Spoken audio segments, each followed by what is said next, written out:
What is going on, all you beautiful people? It is Cosmokiwi here, and before I get into today's video, I want to quickly correct a mistake that I made in one of my previous videos about Content Drop Zero. I kept saying it's only out on PC at the moment, which is true, and it's also true that it's not coming to consoles until September. However, what I kept saying was, don't worry, at least it's free. I kept saying, it's all good because it's free. Well, as some of you guys pointed out to me in the comments, I was wrong. It is not free. It's free! Some of you might hate me after that, but I don't care. It's just a bit of fun. But anyway, speaking of Content Drop Zero, I want to very quickly give my opinion on Content Drop Zero because I have been playing it on PC. I didn't have a save game, so I had to create a new one and blast all the way through the game to get to Old Town so I could find these enemies, and, well, yeah, finding them was a bit of a challenge. So with this new DLC, as I said in the previous videos, you can get a new rifle through their new Gemly website. I already did like a little tutorial on that. It's pretty easy to get. You just register on, but it's only available for PC at the moment. There's also new mutated goons that have extra strength and extra health. And, that's all good fun and stuff. And there's also new rooftop enemies. These guys were kind of like the core focus of this DLC. There's these new enemies all dressed in black, and, they showed them patrolling the city and, jumping over rooftops and shit and climbing ladders, and they don't do any of that. They just kind of just hang out on the roofs like Rise's men and stuff already do, except they have machine guns. Some of them do have machetes, but they do extra damage and they have extra health regardless of whether they have machetes or they have rifles. They do pack a lot of damage. It's good to take them out from a distance with a rifle, get a couple headshots or something like that, but like I said, they are quite difficult to find, and that kind of makes it like a passive DLC almost. It's not like an active quest where you want to go and hunt them because it's going to take several hours. This is the kind of DLC it's better if you if you just happen to be a new player or you're playing through a new game like I was, and then when you're doing the main quests and other side quests, as you naturally bump into these new guys, then you can collect the requisition packs, which by the way you need to accept the bounty, and then you get 50 of the requisition packs, and then you can trade them in for well, you don't trade them in, it just appears in your inventory, I believe. You just get the hunted outfit, which looks pretty nice. But yeah, the enemies just don't really spawn in all that much. So like I said, it's better if you're like a new player or you're playing through a new game, because if you're a veteran and you're on like your max level character and you're just hunting them down, it does get rather tedious. But anyway, on to the main point of this video.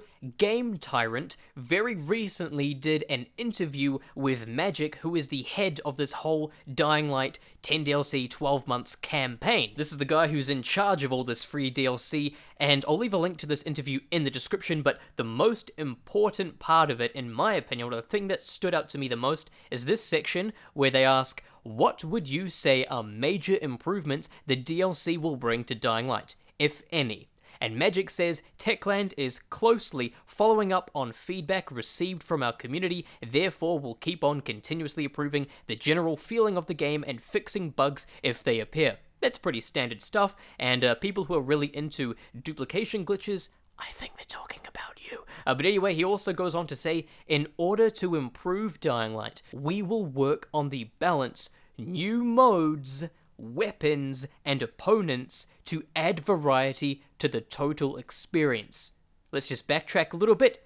New modes. They have never mentioned this before when talking about this DLC. They said, there are new locations, new quests, new enemies, new weapons, and skins and things like that. But this is the first time that we have heard about new game modes potentially being added to Dying Light. This is something they are actively looking to do and are actively working on. They are wanting to add new modes to Dying Light. Yes! This is an opportunity to add so much more replayability to this already amazing game, and as they've mentioned several times, they are still open to feedback, suggestions, and ideas for all of this DLC. And for the past few videos, I have been asking you guys to send them your feedback or leave your ideas in the comments section, and yes, I have been screenshotting them. That video is still on the way. It'll be up very, very soon. But now is the time for game mode ideas. If you have any, send them to Techland, or if you'd rather leave them in the comment section, please, by all means, feel free to. And you know what? Maybe I'll do a separate video dedicated just to game modes, where once again, I will screenshot your ideas, and we will just focus on the awesome potential game modes that we can get in this game. Me personally, I would love, absolutely love, a hide and seek game mode with a hunter. The Night Hunter is the seeker, and then you have, the survivors as the hunters. Spider Games and his friends have sort of been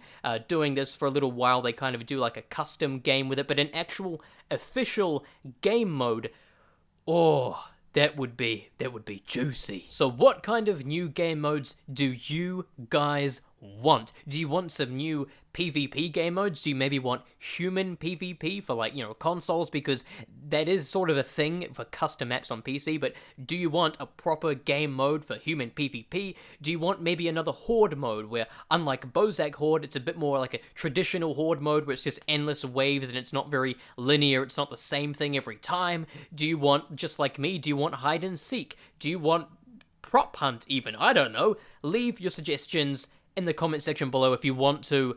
No idea is a bad idea, okay?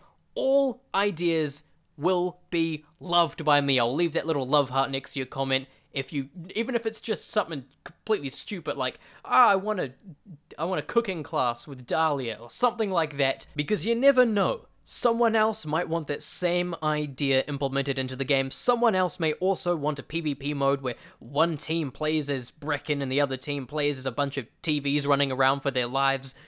Who knows? Leave it in the comment section below if you have an idea. Once again, I'm going to stop repeating myself now. I'm going to let you go. Have a wonderful day, and bye-bye.